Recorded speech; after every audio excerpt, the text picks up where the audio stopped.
The bottom line is that the cyclical transition back to the Pleistocene climate is in progress, and the process may have already started 5,000 years ago, imperceptible at first.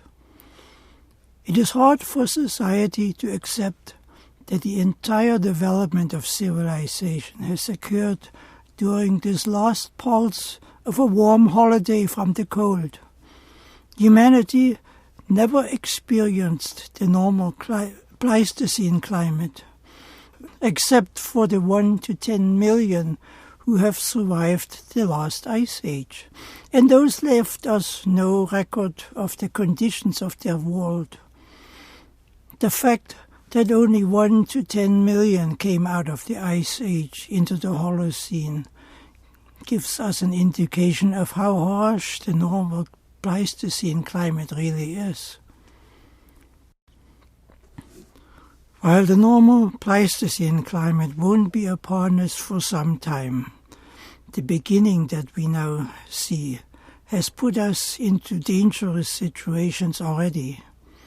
Large crop losses have occurred due to the colder climates, with increased snowfall, flooding, droughts, and increased cloudiness, while the big cooling hasn't even begun. The northern region is the first to be affected by the cooling that is getting increasingly more dramatic. Fortunately, the loss of agriculture in the north is easily offset by creating new agricultural infrastructures in the tropics. While there is little land near the equator, a wide corridor along the equator is unaffected by the pesky hurricanes. It is easily possible to relocate the endangered northern agriculture onto floating modules that are connected to intercontinental floating bridges laid out across the tropical seas. This kind of massive development is easily accomplished with automated industrial production, utilizing nuclear-powered high-temperature processes for the melting of basalt. Everything that we would need for such a project is available in abundance. We have the materials and the energy resources sitting on the ground unused, and the technology to use them sitting on the shelf for 50 years already. Nor are these resources limited to the building of the giant infrastructures in automated processes. They give us the power for an industrial revolution that revolutionizes everything. For example, we can produce houses so efficiently with these processes that they can be given away for free, as a form of society's credit to itself for its future. You would likely see floating cities attached to the floating infrastructures to house a new breed of farmers. Indeed, we would be building these infrastructures already to rescue our agriculture from the climate upsets that are now happening, and to end the chronic starvation that has gripped 1 billion people in the world.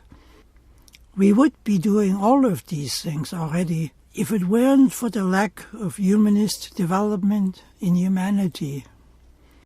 We know that nearly all of our food comes from agriculture. Without it, we'll starve to death. With this knowledge in mind, our humanity has become so small that a vast campaign is now in progress to massively burn food, while 1 billion people are starving. The food that is now being burned worldwide in the biofuels process would normally nourish 100 million people, who are now condemned to death each year, with the biofuels policy in a silent holocaust that pales the Nazi Holocaust to insignificance. This is our face of a smallness in heart, by which not a finger is raised to protect the global food supply. And so we will likely perish too by our smallness. It is the old game carried forward. For half a century, the imperial oligarchy of the world has lobbied hard to achieve a world population reduction to less than 1 billion people, aiming to eliminate 6 billion from the face of the planet, the useless eaters as the victims may still be called. Surprisingly, one hears few protests against this movement of intention. Oh, how infinitely far we stand in the world today from utilizing our power to make the necessary preparations for the coming Ice Age transition. For a developed humanity, the Ice Age is nothing more than an interesting challenge. Unfortunately, human development has been largely stopped when the age of the empires began, the age of wars and destruction, when humanity allowed itself to be torn to the ground.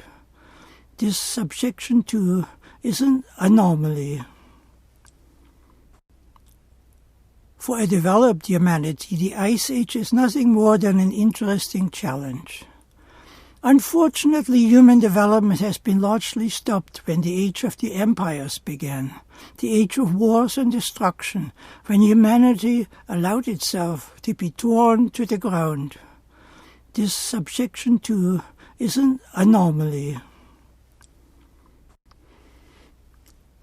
The natural potential of our humanity is infinitely brighter. The natural face of humanity is the face of universal love and universal good, the face of God. In many cultures, the term for good is also the term for God. In the wide context of religions, God is referred to as the Father and Mother of the universe, inferring good as the essence of the brotherhood of humanity. With this spiritual face of ourselves and of one another before us, reflected in our dealings, we are on the road to develop the power that can end the Ice Age in the heart. Once this healing is accomplished, we have the power at hand to meet and master the astrophysical Ice Age challenge, that will then seem easy and hardly a challenge at all. Is there anything we cannot accomplish as human beings? Is there anything we cannot heal?